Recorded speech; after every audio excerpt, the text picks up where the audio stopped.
Ketika telah cukup usianya 4 bulan 120 hari, maka apa kata Allah? Ya.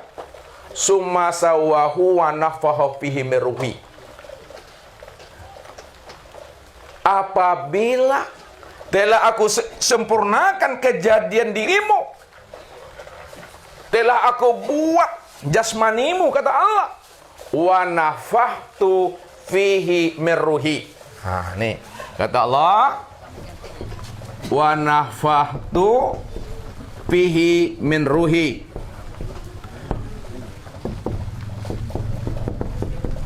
Maka aku tiupkan ruh ke dalam tubuh jasmanimu. Nah, Bapak Ibu kita lihat. Nih. Biar mudah melihatnya Bapak Ibu, kita buat kayak gambar.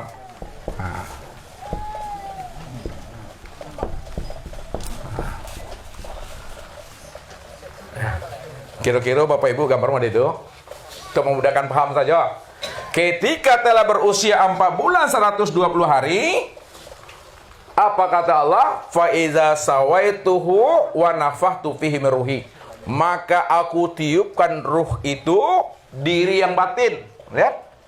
Diri yang batin itu ruh, maka Allah tiupkanlah ruh itu ke dalam tubuh jasmani atau tubuh zahir ini.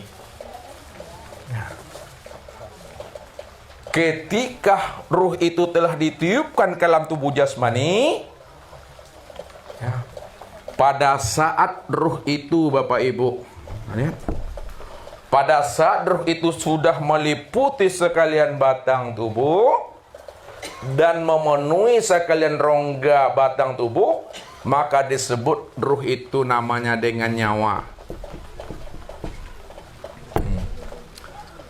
Pada saat ruh itu sudah memberi semangat dia pada batang tubuh, disebut namanya dengan jiwa.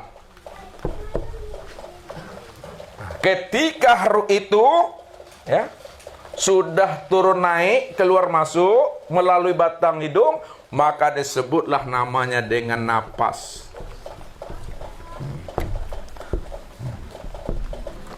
Ketika ruh itu berkehendak, maka disebut namanya dengan kolbu.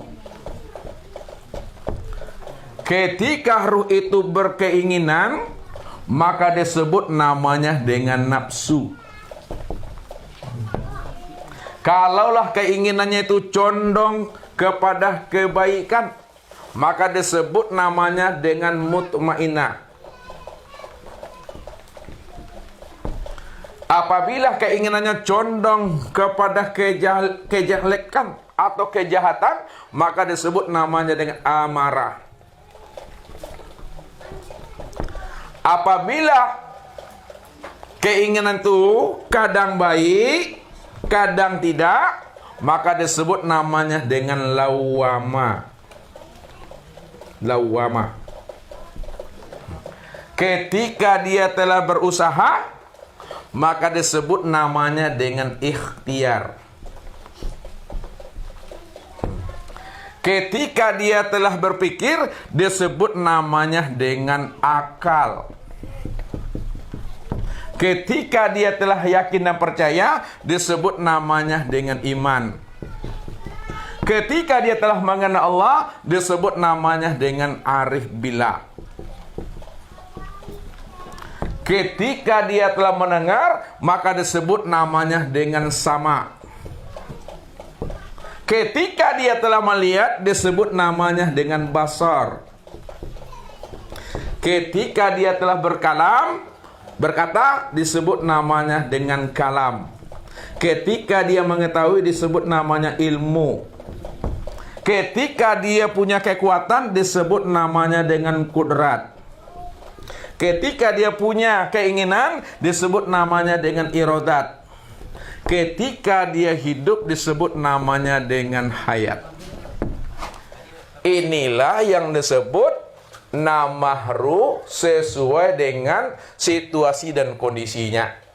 Sebelum ditiupkan, tetap statusnya ruh sebutannya Bapak Ibu. Nah, ruh.